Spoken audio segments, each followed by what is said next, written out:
Hi students, in this video we are going to learn about the image formation in convex lens. What is lens?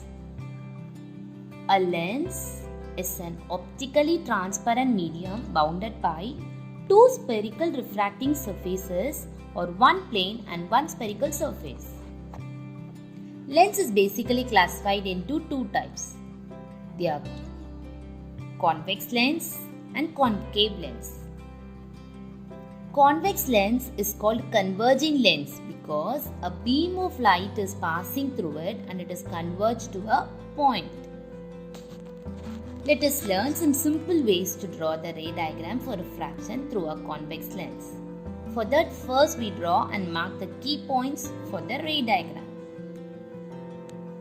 Draw a straight line representing as a principal axis. And mark optic center O in the center of the principal axis.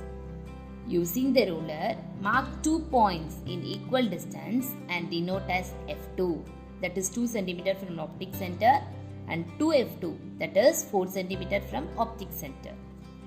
Similarly, on the left side, make 2 points in equal distance and denote as F1 and 2F1. O is optic center of the lens, and F1 and F2 are the principal foci of the lens.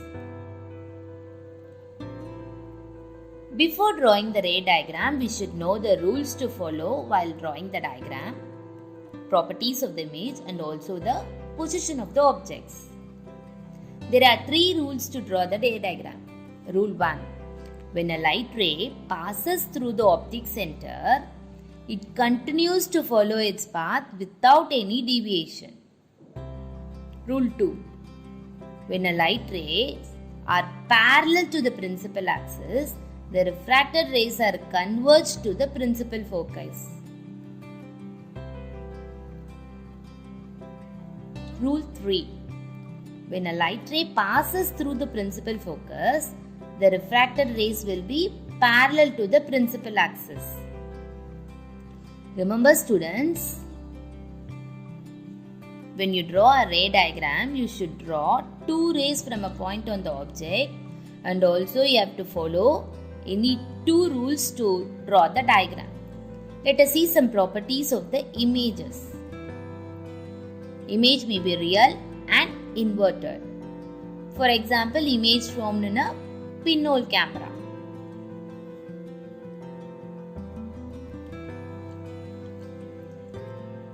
Image may be virtual and upright. For example, image seen in the mirror. Size of the image may be magnified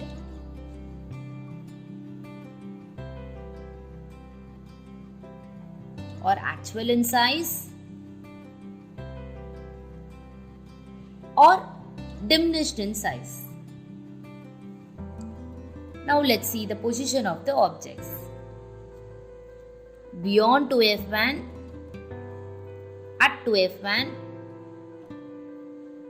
between 2F1 and F1, at F1, between F1 and O.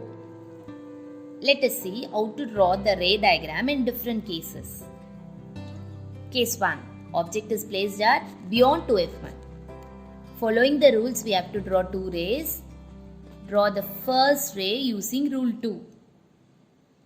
When a light rays are parallel to the principal axis, the refracted rays are converged to the principal focus. For second ray, we will follow rule 1. When a light ray passes through the optic center, it continues to follow its path without any deviation. The 2 rays intersect at a point. What is the intersection of the 2 light rays represent? Yes, the image. Image is formed at the intersection point. How the image is formed? The image is real and inverted and formed between F1 and 2F2. Case 2. Object is placed at 2F1. As followed in case 1, we use 2 rays. That is, the first one is rule 2 When the light rays are parallel to the principal axis, the refracted rays are converged to the principal focus. For second ray, we will follow rule 1. When a light ray passes through the optic center, it continues to follow the path without any deviation.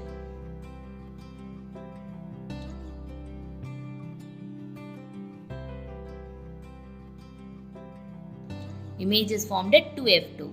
It is real and inverted, and size of the image is actual size of the object. Case 3. We can move the object much closer to the lens so that we can place between 2f1 and f1. As followed in case 2, we use 2 rays. That is, first one is rule 2 and second one according to rule 1. Here we can get real, inverted and magnified image, and the image is formed beyond 2f2. Now case 4. Object is placed at f1. Again we need to apply 2 out of 3 rules, and this is an interesting case because as you can see, the refracted rays are parallel. The refracted rays never meet. So where is our image formed? The image is far away and formed at infinity. Case 5. Now we move the object very close to the lens, that is between f1 and O. Let's use the rule 1 and 2 to draw the light rays from top of the object. As you see, the refracted rays here are divergent.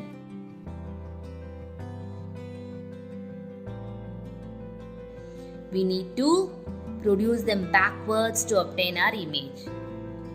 So according to the property of the image is magnified, erect and virtual, and it is formed behind the object.